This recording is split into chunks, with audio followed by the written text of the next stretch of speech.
함께 기도합니다. 디모데전서 6장 11절 12절 오직 너 하나님의 사람아 이것들을 피하고 의와 경건과 믿음과 사랑과 인내와 온유를 따르며 믿음의 선한 싸움을 싸우라. 영생을 취하라.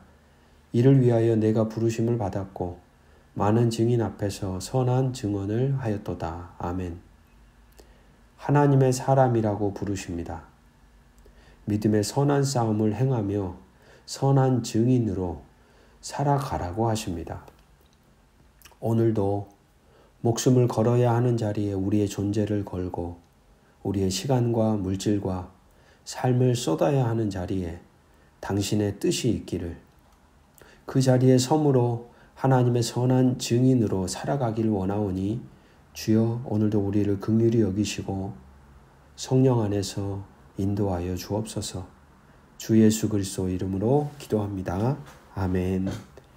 오늘 우리에게 주시는 기록된 하나님 말씀은 사도행전 3장 1절에서 26절입니다.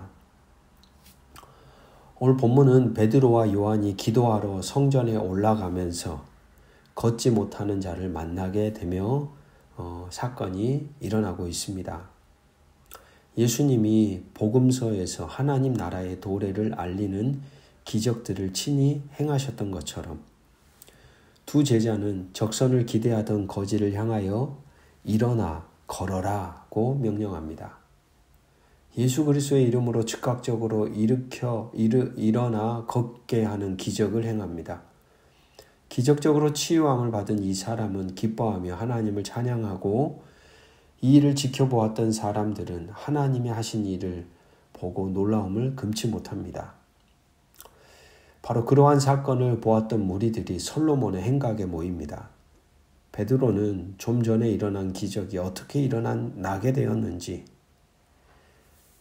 유대인 청중들에게 자신들을 주목하지 말고 이 기적의 근원이 되시는 예수 그리스도를 주목할 것을 요청합니다. 그러면서 회개와 복음의 메시지를 그들에게 전하는 내용을 오늘 본문은 기록하고 있습니다. 나면서부터 불구로 태어난 거지의 삶을 치유하신 사건을 사도행전의 서두에 일어나는 기사와 표적의 모습으로 기록하고 있는 이유가 무엇일까요? 누가복음 그리고 사도행전은 한 사람이 썼다고 했습니다. 바로 누가라는 사람입니다. 누가복음이 첫 번째 책이라면 사도행전은 두 번째 책이죠. 그래서 이 두 개의 책은 서로 저자가 똑같기에 쓰여지는 어떤 흐름도 역시 비슷합니다. 지난번에 성령 강림 사건을 보셨듯이 누가복음서에도 역시 예수님의 공생애의 시작점에 어떤 일이 일어납니까? 수세 사건이 일어나죠. 세례를 받고 주님이 공생애를 시작했던 것처럼 바로 12 사도들도 역시 120명의 제자들도 역시 성령의 세례를 받고 하나님 나라의 사역이 일어난다.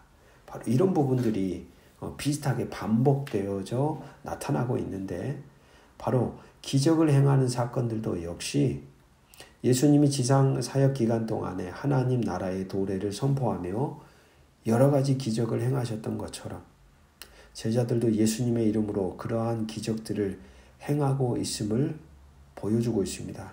즉 예수님이 하신 사역과 초대교회의 사역은 떨어져 있는 게 아니라 연결되어 있다는 것이죠.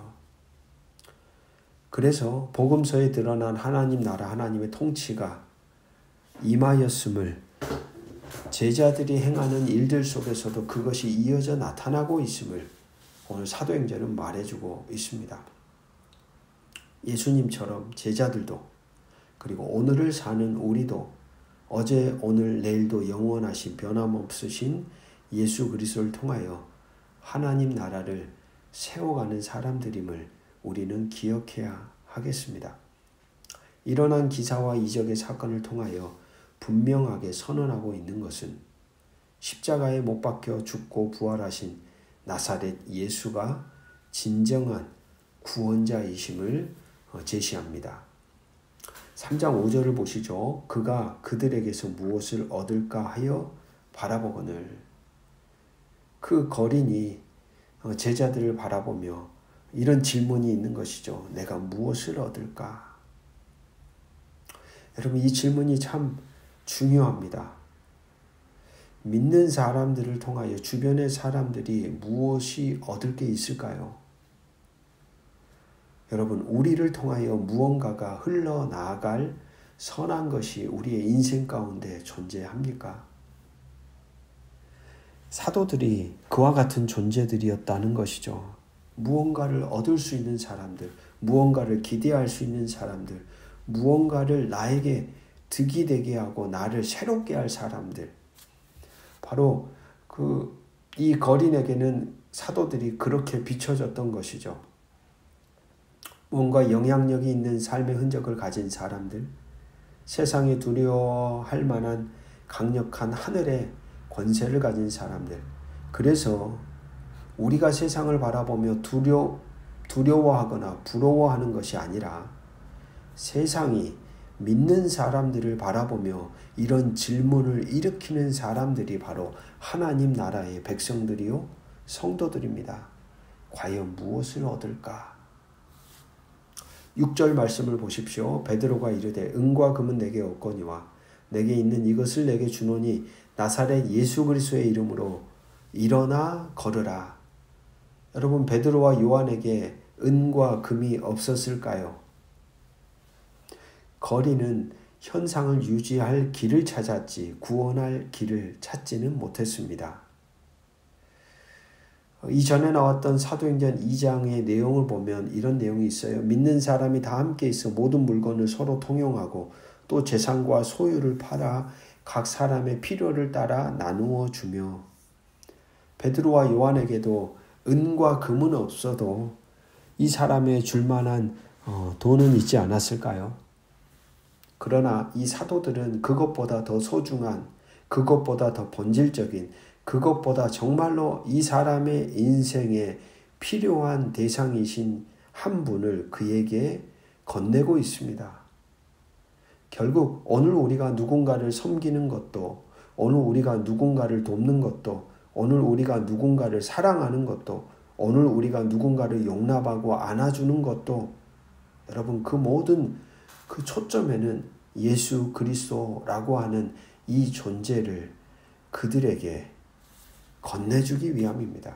그것이 바로 믿는 이들이 존재하는 인생의 목적이죠. 그리스도 예수를 만나게 하는 것, 그리스도 예수를 알게 하는 것, 그리스도 예수가 정말로 소중한 인생의 주요, 왕이요, 통치자요, 우리를 살게 하는 분이시다라는 것을 그들에게 전달하기 위하여 오늘 믿는 우리가 존재한다는 것. 여러분, 오늘 우리는 이 사실을 마음에 되새기며 기억하며 살아가야 하겠습니다. 12절 베드로가 이것을 보고 백성에게 말하되 이스라엘 사람들아 이 일을 왜 놀랍게 여기느냐? 우리 개인의 권능과 경건으로 이 사람을 걷게 한 것처럼 왜 우리를 주목하느냐? 마지막 질문이 중요합니다. 왜 우리를 주목하느냐?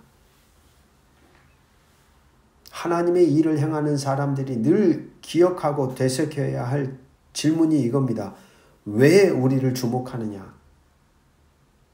하나님께 능력과 권세를 받아 하나님의 일을 대행하는 자들, 대리자들에게는 늘 가까이에서 일어나는 유혹이 있습니다. 하나님의 행하신 일을 통하여 자신이 드러나고 부각되어지고 사람들에게 유명해지는 자리에 서게 되는 것. 사실 그 자리가 계속해서 하나님이 쓰실 수 있는 사람인지 아닌지를 갈려지게 하는 갈림길입니다. 베드로의 질문이 그래서 강력한 겁니다. 왜 놀랍게 여기느냐? 우리 개인의 권능과 경건으로 이 사람을 걷게 한 것처럼 왜 우리를 주목하느냐? 무슨 말입니까? 우리가 가진 게 아니라는 거예요. 우리의 권능이 아니라는 거예요. 우리의 경건함으로 이 일이 일어나지 않았다는 거예요. 우리는 하나님이 행하신 일의 작은 도구일 뿐입니다. 라고 선언하고 있는 겁니다. 사람들이 행여나 자신들의 능력으로, 자신들의 잘남으로, 자신들의 어떤 경건함으로, 자신들의 권능으로 행하였다고 말할까봐 베드로는 아예 애시당초 그것을 딱 잘라버리는 것이죠. 우리의 것이 아닙니다. 우리는 도구일 뿐입니다. 거기로부터 나온 것이 아니기에 착각하지 말라는 겁니다. 우리에게 주목하지 말라는 것이죠. 우리는 통로일 뿐이지 그 통로를 통하여 보아야 하는 존재, 만나야 하는 존재, 바라보아야 하는 존재는 따로 있습니다. 라고 베드로는 강력하게 선언하고 있습니다. 오늘도 우리가 하나님 나라의 많은 일들을 교회 안과 밖에서 누군가 앞에서 그분의 힘을 얻어 그분의 능력을 힘입어 그분이 주신 것으로 뭔가를 행하고 발자국을 남길 때마다 우리가 남겨야 할 것은 우리의 이름이 아니요 우리의 존재됨이 아니요 오직 우리를 살게 하시고 우리를 통치하시고 우리를 다스리고 계시는 예수 그리스도이심을 우리는 매 순간 되새기며 슬며시 우리의 존재 안에 스물스물 올라와서 그래 역시 나야 라고 하는 생각이 올라올 때마다 사도 베드로의 이 질문은 기억하십시오. 왜 우리를 주목하느냐? 그런 마음으로 하나님이 우리에게 맡기신 일들을 거룩하고 신실하게 감당하며 살아내는 우리이기를 주의 이름으로 축복합니다. 3장 16절을 보십시오. 그 이름을 믿음으로 그 이름이 너희가 보고 아는 이 사람을 성하게 하였나니 예수로 말미암아 난 믿음이 너희 모든 사람 앞에서 이같이 완전히 낫게 하였느니라. 계속해서 베드로가 강조하고 있는 건 무엇입니까? 그 이름을 믿음으로 그 이름이 너희가 보고 아는 이 사람을 성하게 하였느니 그 이름이 누구냐? 예수로 말미암아. 바로 그렇게 놀라며 바라보아야 할 대상은 나 베드로가 아니라 사람이 아니라 목회자가 아니라 치유자가 아니라 능력자가 아니라 그들을 도구 삼아서 당신의 나라를 일으켜 세우고 계시는 살아계신 하나님 예수 그리스도로 말미암아 난 믿음이 완전히 낫게 했다 라고 베드로는 가리키고 있습니다.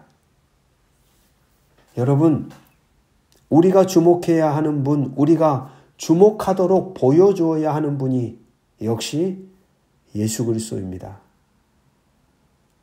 그 예수로 말미암아 우리가 살아났듯이 그 예수로 말미암아 우리가 새로운 존재로 걸어가듯이 그 예수로 말미암아 절망 속에서도 소망의 끈을 붙잡고 주어진 삶을 살아갈 수 있듯이 오늘 우리 곁에 있는 이들에게도 정말 필요한 분은 우리가 가진 능력과 권세와 우리가 가진 소유와 우리에게 있는 것이 아니라 우리를 들어 쓰고 계시는 우리의 참된 왕이신 예수 그리스도가 결국 사람을 살리는 것입니다. 오늘 이 하루 우리가 보여주어야 하는 분, 우리가 주목하도록 드러내야 하는 분, 우리의 영원한 왕이신 예수 그리스도를 베드로처럼 우리 곁에 있는 이들에게 우리의 삶의 흔적을 통하여 선포하는 인생이기를 주의 이름으로 축복합니다. 기도하겠습니다. 오늘도 내 안에 왕이 되신 주여, 오늘도 절망으로 가득 찬 죄의 권세 아래에 헤어나올 길 없는 연약한 존재인 나를 당신의 나라 백성으로 불러 세우시고 그리스도 예수라는 이름 안에서 새로운 존재로 살아가게 하신 아버지 하나님을 찬양합니다.